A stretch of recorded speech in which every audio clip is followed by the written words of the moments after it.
My mother-in-law tried to ruin my marriage with the help of my husband's ex, and to take revenge, here's what I did. A dish best served cold. I sit here now, swirling my wine, letting the quiet settle around me. The battle is over, and I have won. But victories like this don't come easy. They are built with patience, precision, and the right moment to strike. They thought I would break. They thought I would crumble under their games. They had no idea who they were dealing with. A marriage built on lies. When I, F24, married Ryan, M26, I believed in love. I thought we would build a life together, full of trust and happiness. But I was naive. I didn't just marry Ryan. I married into a family that never wanted me there. Margaret, my mother-in-law, 52, was the queen of the house, ruling with quiet cruelty. She had already chosen the perfect wife for Ryan. His ex, Olivia, F23.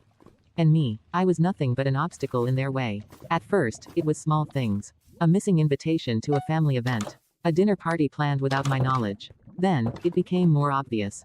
Jewelry disappeared, and I was blamed. Family traditions were altered to make me look careless. Ryan started looking at me differently, as if I were failing him. And then, one night, I learned the truth.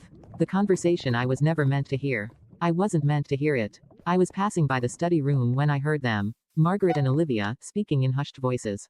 Be patient, Margaret said. Ryan still has feelings for you. Once Emma is out of the way, you'll have him back. My heart stopped. Olivia's voice was smug. And you're sure he'll believe it? Margaret's reply was chilling. He already does. I stood there, frozen. It had never been about misunderstandings or family drama. This was a plan. A carefully crafted scheme to destroy my marriage and push me out.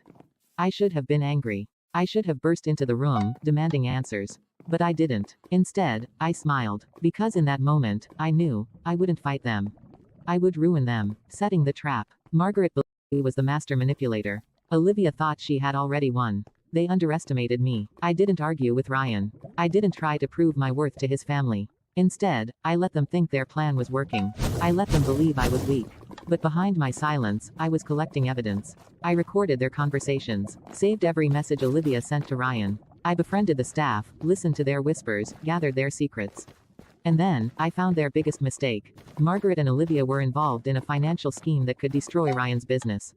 Now, I had everything I needed. I just had to wait for the perfect moment. The night everything fell apart. Margaret's annual gala was the event of the year. The house was filled with friends, family, and business associates, the people she had spent her life trying to impress.